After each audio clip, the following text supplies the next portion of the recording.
ఇవాళ మనలో చాలా మందికి రక్తంలో గ్లూకోజ్ శాతం 100కు పైగానే ఉంటుంది. అంటే వీళ్ళందరూ దాదాపు షుగర్ జబ్బు బారిన పడటానికి సిద్ధంగా ఉన్నవాళ్లే. రక్తంలో గ్లూకోజ్ శాతం 100 దాటి 120 దిశగా వెళుతూ ఉంటే దాన్ని ప్రీ డయాబెటీస్ అని, వాడుకలో ముందస్తు మధుమేహం అని పిలుస్తారు. ఇందుకు చాలా వరకు ఇన్సులిన్ నిరోధకతే కారణంగా ఉంటుందని చెబుతారు డాక్టర్లు. అయితే ఈ దశలో జీవనశైలి, అలవాట్లు, ఆహార వ్యాయామాల విషయంలో తగిన జాగ్రత్తలు తీసుకోవడం ద్వారా ఆరోగ్యాన్ని చక్కగా కాపాడుకోవచ్చు. పూర్తిస్థాయి మధుమేహంలోకి దిగకుండా చూసుకోవచ్చు. ముందస్తు మధుమేహ దశలో తీసుకోవాల్సిన జాగ్రత్తల గురించి డాక్టర్ని అడిగి ఇప్పుడు తెలుసుకుందాం.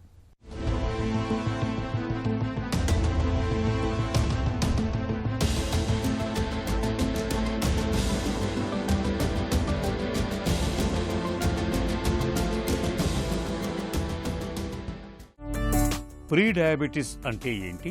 దీన్ని ఒక హెచ్చరికగా తీసుకోవాలా? ప్రీ డయాబెటిస్ అంటే డయాబెటిస్కి ముందు స్టేజ్. ఈ స్టేజ్లో షుగర్ లెవెల్స్ నార్మల్గానే ఉంటాయి, కానీ ఇన్సులిన్ లెవెల్స్ పెరుగుతాయి. సో ఈ స్టేజ్ని గుర్తించాలి అంటే HbA1c test, fasting blood sugar, post prandial blood sugar చేయాలండి. HbA1c between 5.7 to 6.4, fasting blood sugar between 100 to 124, post prandial అంటే తిన్న తర్వాత బ్లడ్ షుగర్ బిట్వీన్ 180 to 200 ఉంటే ప్రీ డయాబెటిస్ అంటాము. ఈ స్టేజ్లో సిమ్టమ్స్ అనేవి ఉండవు. సో జనరల్గా వెయిట్ పెరుగుతాము, వెయిట్ లాస్ అవ్వటం కష్టంగా ఉంటుంది, ఎస్పెషల్లీ పొట్ట భాగంలో వెయిట్ అధికంగా వచ్చేస్తుంది. డల్నెస్, ఫెటీగ్, ఈజీగా అలసిపోవటము, హంగర్ క్రేవింగ్స్, ఎస్పెషల్లీ స్వీట్స్ తినాలని అనిపించటం. సో ఇట్లాంటి సిమ్టమ్స్ గమనిస్తాము. వేగ్గా ఉంటాయి సిమ్టమ్స్ కూడా. అలానే ఇందా చెప్పినట్టు అబ్డామిన్ ఒబెసిటీ, మెడ భాగంలో వాపులాగా రావటము, మెడ చుట్టూత నల్లగా అవ్వటము, స్కిన్ ట్యాక్స్. సో ఇట్లాంటి కొన్ని సైన్స్ ఉంటాయి. సో ప్రీ డయాబెటిస్లో ఏం జరుగుతుందంటే ఇన్సులిన్ ఉత్పత్తి అనేది బాగా పెరిగిపోతుంది. ఎందుకంటే ఇన్సులిన్ సరిగ్గా పనిచేయదు. బాడీలో ఫ్యాట్ లెవెల్స్ పెరిగిన దగ్గర నుంచి ఇన్సులిన్ పనిచేయటం తగ్గిపోతుంది. షుగర్ లెవెల్స్ కంట్రోల్ చేయడానికి ప్యాంక్రియాస్ ఇన్సులిన్ అత్యధికంగా ఉత్పత్తి చేసి కాంపెన్సేట్ చేయడానికి ట్రై చేస్తుంది. సో అందుకే ఈ స్టేజ్లో ఇన్సులిన్ రెసిస్టెన్సే మెయిన్ పాథోఫిజియాలజీ. ఇన్సులిన్ నిరోధకత అంటే ఏంటి? దీన్ని ఎలా గుర్తించాలి? జనరల్గా మనం ఫుడ్ తీసుకున్నప్పుడు మనం తీసుకున్న ఆహారం కణాల్లోకి వెళ్ళి అక్కడి నుంచి ఎనర్జీ ప్రొడ్యూస్ అవుతుంది. ఈ కణాల్లోకి వెళ్ళటానికి ఇన్సులిన్ హెల్ప్ చేస్తుంది. ఎప్పుడైతే బాడీలో ఫ్యాట్ లెవెల్స్ అధికంగా ఉంటాయో, కొంతమందిలో జెనెటిక్గా కూడా ప్రోన్గా ఉంటారు, వీళ్ళలో ఇన్సులిన్ రెసిస్టెన్స్ అంటే ఇన్సులిన్ సరిగ్గా పనిచేయదు. సో బ్లడ్లోంచి షుగర్ లెవెల్స్ కణాల్లోకి ఎంటర్ అవ్వదు. సో బ్లడ్లోనే షుగర్ లెవెల్స్ పెరిగిపోతూ ఉంటాయి.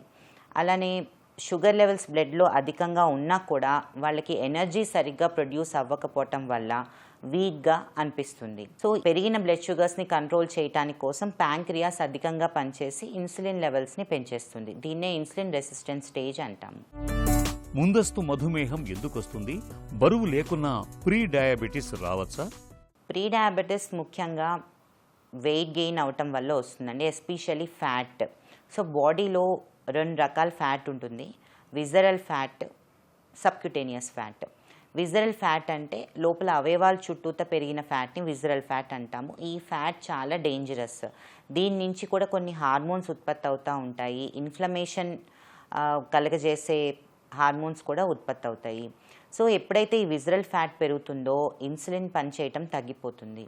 So insulin resistance stage develop అవుతుంది. కొంతమందిలో జెనెటిక్గా కూడా ససెప్టబుల్ ఉంటారు. ఫ్యామిలీలో షుగర్ ఉన్న వాళ్ళలో కూడా ఇన్సులిన్ రెసిస్టెన్స్ వస్తుంది. సో సన్నగా ఉన్న వాళ్ళలో కూడా మనం ఇన్సులిన్ రెసిస్టెన్స్ ఎక్స్పెక్ట్ చేయొచ్చు. ముఖ్యంగా ఏషియన్స్లో తక్కువ BMI ఉన్నా, అంటే వెయిట్ ఎక్కువ చూపించకపోయినా, చూడటానికి సన్నగా ఉన్నా కూడా విజరల్ ఫ్యాట్ ఎక్కువగా ఉండి ఇన్సులిన్ రెసిస్టెన్స్ ఉండే ఛాన్స్ ఉంటుంది. సో ఓవరాల్ వెయిట్ తక్కువగా ఉన్నా కూడా insulin resistance, pre diabetes, diabetes వచ్చే ఛాన్సెస్ ఉన్నాయి. ఒకసారి ప్రీ డయాబెటిస్ వస్తే అది తప్పకుండా మధుమేహంగా మారుతుందా? Pre diabetes stage reversible stage అంటాము. ఈ స్టేజ్లో షుగర్ లెవెల్స్ డయాబెటిస్ రేంజ్లో కాకపోయినా కానీ నార్మల్గా కూడా ఉండవు. అంటే normal fasting sugar less than 100 అయితే 100 to 125 ఉంటాయి ప్రీ డయాబెటిస్ రేంజ్. అలానే HbA1c 5.7 నుంచి 6.4 మధ్యలో ఉంటుంది. తిన్న తర్వాత 180 to 200 మధ్యలో ఉంటాయి. ఈ వాల్యూస్ అనేవి డయాబెటిక్ రేంజ్ కాకపోయినా ఇవి నార్మల్ అయితే కాదు. సో ఈ స్టేజ్ని మనం రొటీన్ చెకప్తోనే ఐడెంటిఫై చేయగలము. సో బ్లడ్ టెస్ట్ చేయించుకున్నప్పుడు ఈ వాల్యూస్ కనుక మీరు గమనిస్తే ప్రీ డయాబెటిస్ స్టేజ్లో ఉన్నట్టు. ఇది ఖచ్చితంగా రివర్సబుల్ అయ్యే స్టేజ్. ఈ స్టేజ్లో మనం వెయిట్ లాస్ అనేది ప్లాన్ చేయాలి. డైట్, ఎక్సర్సైజ్ చాలా ముఖ్యం. పరగడుపున గ్లూకోజ్ సాధారణంగా ఉన్నప్పటికీ ఒంట్లో ఇన్సులిన్ రెసిస్టెన్స్ ఉండొచ్చా? ప్రీ డయాబెటిస్ నుంచి ప్రతి సంవత్సరం 5 to 10% మంది డయాబెటిస్ కింద కన్వర్ట్ అవుతారు. Overall 50 to 60% members pre diabetes నుంచి డయాబెటిస్ కింద మారుతారు. సో ఫాస్టింగ్ షుగర్ నార్మల్గా ఉన్న ఇన్సులిన్ రెసిస్టెన్స్ ప్రీ డయాబెటిస్ ఉండే ఛాన్స్ ఉంటుంది. ప్రీ డయాబెటీస్, ఇన్సులిన్ రెసిస్టెన్స్ ఉన్నప్పుడు తప్పనిసరిగా మందులు వాడాలా? జీవనశైలి మార్పులు సరిపోతాయా? సో ఇప్పుడు మనం చూస్తే ప్రతి హాస్పిటల్లో ప్యాకేజెస్ అవైలబుల్గా ఉన్నాయి. స్క్రీనింగ్ టెస్ట్లు అంటున్నాము. ఎందుకంటే షుగర్ వచ్చిన తర్వాత ఐడెంటిఫై చేసే కంటే షుగర్ వచ్చే ముందు స్టేజెస్ని ఐడెంటిఫై చేస్తే మనం తగిన జాగ్రత్తలు తీసుకుంటే షుగర్ లెవెల్స్ పెరగకుండా ఉంటాయి. సో షుగర్ దానికి ముందు ప్రీ డయాబెటీస్, దాని ముందు ఇన్సులిన్ రెసిస్టెన్స్. ఇందాక చెప్పినట్టు fasting blood sugar, fasting insulin levels, HOMA IR అని ఒక ఇండెక్స్ ఉంటుంది. మోర్ దాన్ 2.5 to 3 ఉంటే ఇన్సులిన్ రెసిస్టెన్స్ ఉన్నట్టు. సో ఈ స్టేజ్లో మనం జాగ్రత్తలు తీసుకుని డైట్ పాటించాలి. ముఖ్యంగా బ్యాలెన్స్డ్ మీల్, అంటే మన మీల్ ప్లేట్లో 50% వెజిటబుల్స్ ఉండాలి, 25% ప్రోటీన్ ఆహారం ఉండాలి, ఇంకో 25% మాత్రమే కార్బోహైడ్రేట్స్ లేదా పిండి పదార్థాలు తీసుకోవాలి. సో ఇట్లా బ్యాలెన్స్డ్ మీల్ రోజుకి 3 సార్లు, 2 లేదా 3 సార్లు తీసుకోవాలి. వీలైనంత వరకు స్నాక్స్ అవాయిడ్ చేయటము. అట్లీస్ట్ 10 to 12 hours ఫాస్టింగ్ ఉంటే బెటర్. ఎందుకంటే ఫాస్టింగ్ ఉన్నప్పుడు మనకి అన్నెసరీ గ్లూకోజ్ అంట బాడీ యూటిలైజ్ చేసుకుంటుంది, లివర్లో స్టోర్ అవ్వకుండా ఉంటుంది. ఇలాంటి డైట్ చేంజెస్ చేస్తూ ఎంతో కొంత ఫిజికల్ ఎక్సర్సైజ్ డైలీ చేస్తూ ఉంటే pre diabetes or insulin resistance నుంచి డయాబెటిస్ కింద కన్వర్ట్ అవ్వకుండా ఉంటుంది. కొంతమందిలో మెడిసిన్స్ అనేవి బాగా హెల్ప్ చేస్తే, ఎస్పెషల్లీ పీసీఓడి ఉన్న వాళ్ళలో, లేదా అబ్స్ట్రక్టివ్ స్లీప్ అప్నియా అంటాము, అంటే ఆయాసం ఉండి వాళ్ళు డైట్ అండ్ ఎక్సర్సైజ్ చేయలేరు, లేదా నీ ఆర్థరైటిస్, సో 2 మోకాళ్ళ నొప్పులతో ఎక్సర్సైజ్ అనేది అస్సలు చేయలేరు. సో ఇలా సెలెక్టెడ్ పేషెంట్స్లో మెడిసిన్స్ బాగా పనిచేస్తాయి.